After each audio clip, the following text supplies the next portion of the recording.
Selamat pagi, selamat datang sahabat budaya. Di ruang kelas kali ini saya ingin berdiskusi tentang alih budaya atau alih kebudayaan. Saya sering membaca tentang artikel alih budaya atau alih kebudayaan di berbagai jurnal yang terakreditasi dengan sangat baik. Alih dalam Kamus Besar Bahasa Indonesia diartikan sebagai pindah, ganti, tukar, atau ubah. Sedangkan alih kebudayaan diartikan sebagai pengambilan unsur kompleks kebudayaan asing ke dalam suatu kebudayaan sampai dianggap oleh pendukung kebudayaan itu sebagai unsur kebudayaan sendiri. Alih kebudayaan berarti memerlukan waktu yang sangat panjang, tidak terjadi sehari dua hari, sebulan dua bulan, atau setahun dua tahun, bisa berabad-abad, bisa berpuluh-puluh tahun. Karena kemudian unsur kompleks kebudayaan asing sudah tidak dianggap itu sebagai unsur kebudayaan asing, tetapi sebagai unsur kebudayaannya sendiri bagi masyarakat pendukungnya. Kesenian adalah bagian dari kebudayaan dan seni tari adalah bagian dari kesenian. Pada perkembangan selanjutnya, saya juga membaca banyak sekali penelitian-penelitian atau tulisan-tulisan tentang alih budaya di dalam pendidikan formal di sekolah, kemudian pendidikan di keluarga, dan juga pendidikan di masyarakat. Nampaknya terjadi perubahan dari pengertian alih kebudayaan menurut Kamus Besar Bahasa Indonesia, kemudian ketika dilakukan dengan penelitian di sekolah yang hanya atau di keluarga atau di masyarakat yang hanya berlangsung beberapa saat. Jadi kemudian mereka mungkin mengartikan alih kebudayaan atau alih budaya adalah sebagai transfer knowledge atau transfer sikap atau transfer keterampilan. Jadi inilah kemudian perkembangan selanjutnya dari alih budaya. Menurut saya ada 3 konsep yang harus dikuasai oleh para peneliti maupun yang akan meneliti maupun para peneliti tentang alih budaya atau alih kebudayaan, yaitu yang pertama adalah instrumen atau alat apa yang digunakan untuk mengalihkan kebudayaan. Yang kedua adalah material apa dari kebudayaan atau kesenian tersebut yang akan dialihkan dan dalam konteks apa kemudian material itu dialihkan dengan menggunakan instrumen tersebut. Tentu akan berbeda ketika kemudian penelitian tentang alih budaya di sekolah, di keluarga, dan di masyarakat.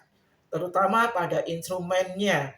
Kalau di sekolah, instrumen untuk mengalihkan budaya bisa berupa tentang kurikulum, metode, strategi pembelajaran, pendekatan pembelajaran, model pembelajaran, atau bahkan kompetensi dari guru yang akan mengalihkan kebudayaan atau kesenian.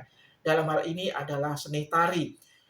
Yang kedua adalah kemudian materialnya. Materialnya apa? Yaitu seni tari. Apakah tari kreasi ataukah hanya dari 5 bagian yang sudah pernah saya jelaskan pada saat pertama kali saya melakukan podcast ini, yaitu kesadaran akan tubuh, kesadaran ruang, kesadaran waktu, kesadaran tenaga, dan hubungan interaksi di antara keempat itu dan juga dengan hubungan interaksi baik itu dilakukan secara kelompok, berpasangan individual, musik, ataupun dengan properti yang akan digunakan.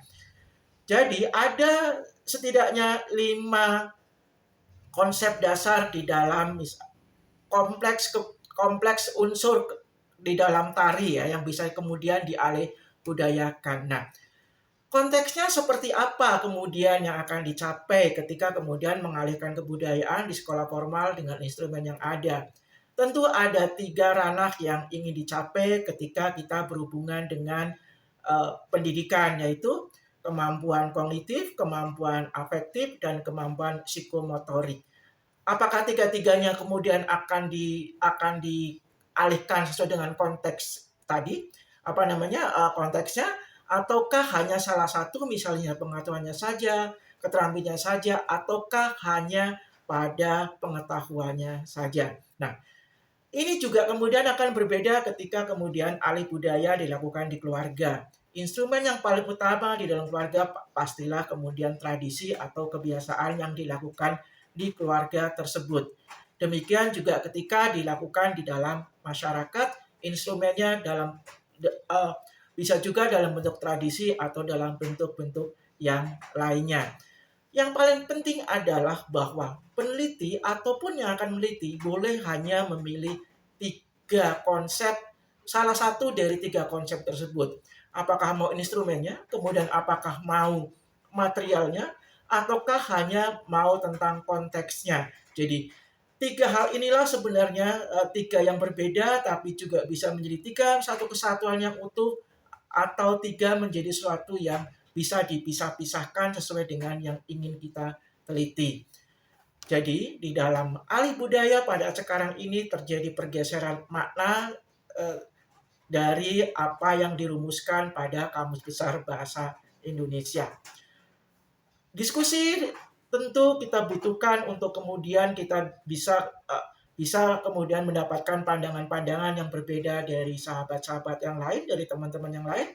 Untuk itu berikan komentar pada kolom yang telah disediakan tentang alih budaya seperti apa sebenarnya ke depan yang kemudian kita bisa hidup pada abad 21 dengan kecakapan abad 21 yang dibutuhkan sehingga kita bisa mengikuti pertumbuhan dan perkembangan zaman sesuai dengan kompetensi yang kita miliki. Terima kasih. Kita sampai bertemu kembali pada topik-topik yang akan datang.